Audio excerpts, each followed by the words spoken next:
Lembra daquela propaganda do Ortobon que dizia que é importante você comprar um colchão bom porque um terço da sua vida você passa em cima do colchão dormindo? Pois bem, o americano ele passa o segundo terço da vida dele dentro do carro e apenas um terço vivendo, eu acredito. Ou menos do que isso, né? Se constar o tempo que ele está trabalhando, dizer que tempo de trabalho talvez não seja tempo de vida, de usufruir da vida, talvez o americano passe aí apenas um quarto ou um quinto da vida dele vivendo. Enfim, aqui é muito carro, é muita estrada, sobretudo para quem vive nas grandes cidades, tipo onde eu tô agora, Los Angeles, que eu acho uma cidade incrível, mas é um trânsito gigantesco, às vezes é tudo muito distante, você junta com o trânsito e você, para fazer uma coisa simples como ir no mercado, ou ir num restaurante almoçar, ou ir na farmácia, você gasta tipo 1 hora, 2 horas, enfim, vamos lá. Daniel Alves teve seu pedido de liberdade aceito pelos juízes da Espanha. Ele pode já estar solto no momento que você está vendo esse vídeo, ou ele pode ser solto daqui a algumas horas, ou você pode estar vendo depois esse vídeo e ele não ter sido solto. Mas o fato é que se ele não foi solto foi apenas porque ele não conseguiu acessar o dinheiro, né? Os 1 milhão aí necessário para que ele fosse solto. Essa é a ideia do vídeo de hoje, independente dele ser solto nas próximas horas, dele não ser solto, dele ainda estar preso, ou sei lá.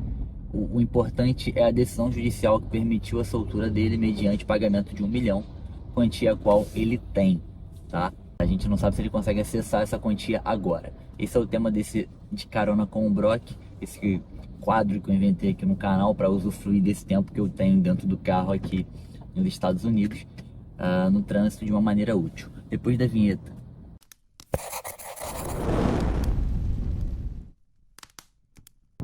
Meu querido, minha querida, seja bem-vindo a mais um vídeo. Eu sou Marcelo Brock, esse é o canal Marcelo Brock.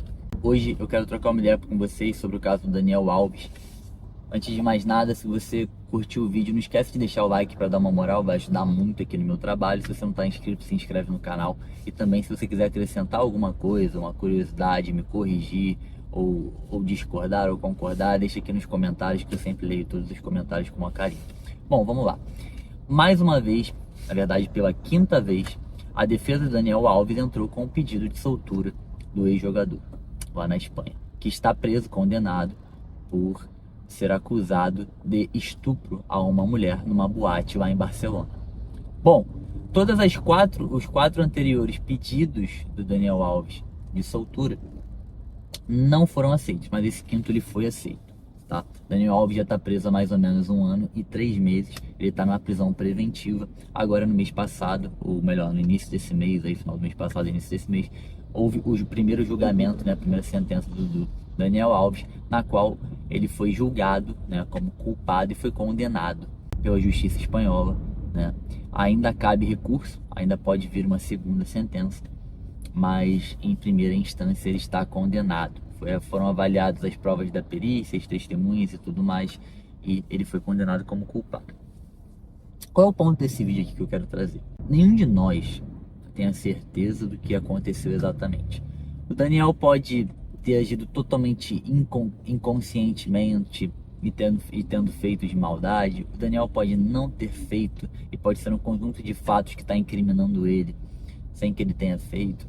Pode haver uma malícia aí dessa mulher para tentar incriminar, algo que é muito comum hoje em dia, né? Mulheres utilizando das leis, utilizando desse momento feminista do mundo para poder incriminar homens, né? Uma série de questões. Ou pode ser simplesmente que o Daniel tenha feito aquilo enquanto estava doidão, ou que foi mais ou menos para um lado, mais ou menos para o outro. Nós não sabemos. E eu não quero aqui tentar definir esse tipo de coisa, porque não temos como saber. O que me parece, isso aqui é apenas uma opinião minha pessoal, é que a mulher estava lá na balada, ela quis ficar com o Daniel, ela deu mole pro Daniel, né? Ela, mesmo sabendo que o Daniel é casado, em todas as coisas, ela quis ir, pelo que parece, por livre e espontânea vontade, para o banheiro com o Daniel.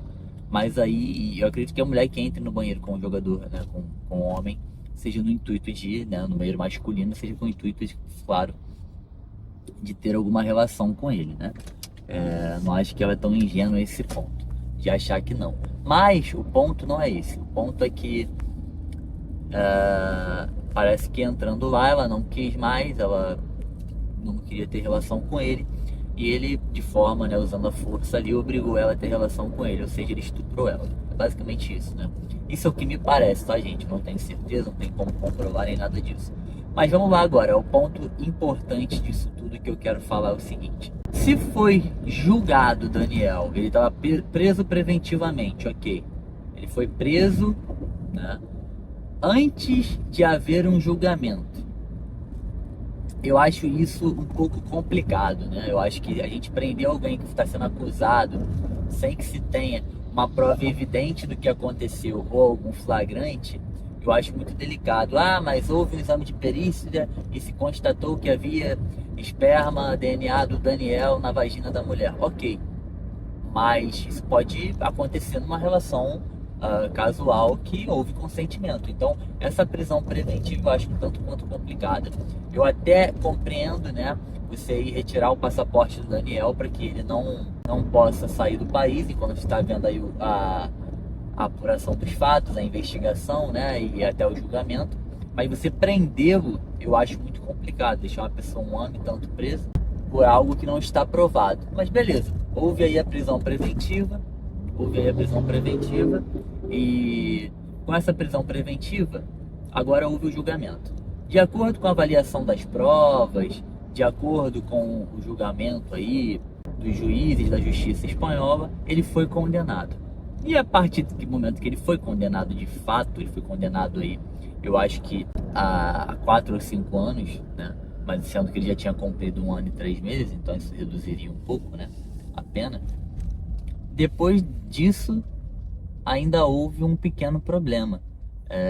Houve um novo pedido de soltura do Daniel.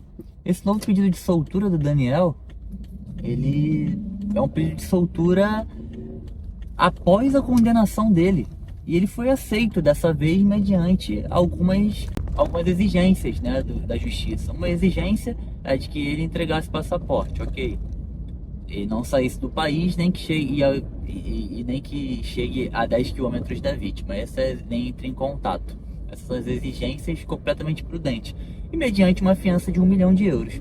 Cara, como pode o cara ser preso antes de ser julgado, mas aí depois que ele é julgado e condenado, é aceito o pedido de fiança, o cara é solto? Qual é o cabimento disso? Ah, mas é mediante pagamento de fiança. Então 1 milhão de euros. Isso quer dizer então, isso diz pra todo mundo, assinala pra todo mundo, que é o seguinte. Cara, além dessa situação que não faz o menor sentido, a pessoa é presa antes de ser julgada, mas depois de ser julgada e condenada ela é solta. Mostra que as pessoas, que quem é rico não fica preso. Porque a maioria dos cidadãos espanhóis não teriam aí 1 milhão de euros para dar, né? Pouquíssimos teriam. O Daniel é um dos casos de alguém que é muito rico, né, lá na Espanha. Alguém que reside na Espanha, apesar de não ser espanhol, que é muito rico e que tem o dinheiro para dar. Então o cara vai ficar solto simplesmente porque ele tem dinheiro. A gente tem que ter muito cuidado quando a gente fala mal da justiça brasileira o tempo todo e acha que o exterior é um paraíso, né? Que a Europa é um paraíso, que os Estados Unidos é um paraíso. Acontecem muitos absurdos, tanto por lá pela Europa quanto por aqui pelos Estados Unidos. E esse para mim é um dos grandes absurdos. Eu acho que a fiança não deveria existir, e caso ela existisse, para que ela se justificasse, ela deveria ter uma equivalência de renda e patrimônio para todo mundo. Se não há uma equivalência de renda e patrimônio, O que eu faço o quê, meu querido? se não existisse uma equivalência de renda e patrimônio, não faz o menor sentido de que haja a fiança, né? Porque a fiança tem que causar um prejuízo gigantesco na vida da pessoa para que ela seja um tipo de punição. 1 milhão para um cara que tem 300 milhões, que é a renda estimada em patrimônio do Daniel Alves, sem certeza, né, exatamente qual é o patrimônio dele, é quase que nada. É como se fosse R$1.000 para quem tem 300 mil reais. É como se fosse R$1 para quem tem 300 reais. Então isso é muito relativo. Eu acho que a fiança ela deveria ser proporcional ao patrimônio. Ele tem um patrimônio de 300 milhões, então se aplica uma fiança nele, se aplica uma pena nele, que seja de 2/3 do patrimônio dele, que seja de 90% do patrimônio, algo assim. Claro que esse pedido de liberdade dele é um pedido provisório, né? Caso ele seja condenado em segunda instância, ele vai ser preso novamente, mas vai ser descontado o tempo que ele ficou preso. E também, pelo que eu vi na Justiça da Espanha, o máximo de prisão que pode acontecer preventiva é 2 anos. Então, como ele já cumpriu 1 ano e 3 meses, ele não pode na verdade, ficar mais tempo preso, né? Mais do que 2 anos, já tá ficando aí quase no limite da prisão preventiva. E parece que o julgamento da segunda instância vai ser depois de 7 meses, provavelmente, ou seja, ele bateria de qualquer forma o limite de tempo que ele pode ficar preso. Então existem essas nuances, mas se a gente trouxer para a prática, fica esse questionamento: por que alguém pode ser preso preventivamente, mas fica preso durante 1 ano e meio antes de ser julgado, mas porque se abre esse precedente aí para que se seja solto alguém que cometeu um crime após julgado e condenado? É um grande absurdo, é uma grande hipocrisia da justiça, né? Cara, acreditar em justiça, nessa palavra justiça, que isso pode existir por parte do Estado, a garantia de uma justiça, a garantia de algo que seja justo, né? É uma grande ilusão. A gente vai vendo cada vez mais que isso não existe. Eu acho que a experiência vai mostrando isso pra gente. As pessoas cometem crimes e saem barato, elas ficam impunes. É uma grande loucura. E há sim essa benevolência gigantesca com quem tem dinheiro. Quem tem dinheiro hoje tem essa benevolência gigantesca.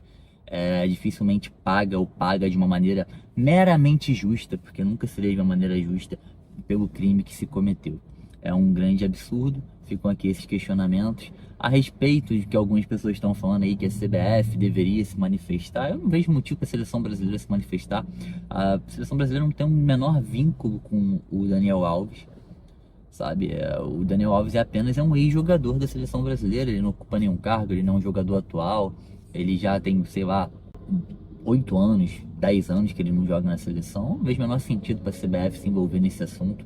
A vida pessoal do Daniel, que não tem atualmente nenhum vínculo com a CBF, faz o menor sentido ter algum tipo de envolvimento. E também, eu acho que nenhum time anterior deveria ter se manifestado. Eu acho uma grande besteira, ninguém tem nada a ver com isso, é um problema do Daniel. Eu acho que quem tem algum tipo de vínculo atual com o Daniel que deveria se manifestar. É minha opinião. Então, esse papo aí que a Leila Pereira, presidente do Palmeiras, que está dirigindo a delegação brasileira nesses amistosos agora na Europa contra a Inglaterra e Espanha, está cobrando algum posicionamento, eu acho uma grande palhaçada. Eu acho que se ela quiser falar, ela fala. Quem quiser se manifestar, fala. Mas ninguém tem a menor obrigação, ninguém cometeu crime nenhum, ninguém tem nenhum vínculo com o Daniel Alves, nenhum outro jogador, dirigente ou ninguém da seleção brasileira tem que se manifestar a respeito disso. Assim como os clubes que o Daniel passou também não tem nada a ver com isso, né? Ele foi contratado como um profissional para jogar naqueles clubes naqueles momentos, ele não tinha cometido crime nenhum. Então os clubes pagaram, ele prestou um serviço e é isso aí. As pessoas têm que começar a ter mais maturidade nesse sentido. Mas é isso, deixa para mim sua opinião. Eu fiz uma análise aí razoável do que eu acho dessa situação toda. E é isso, por esse vídeo é só. Um abraço e até a próxima.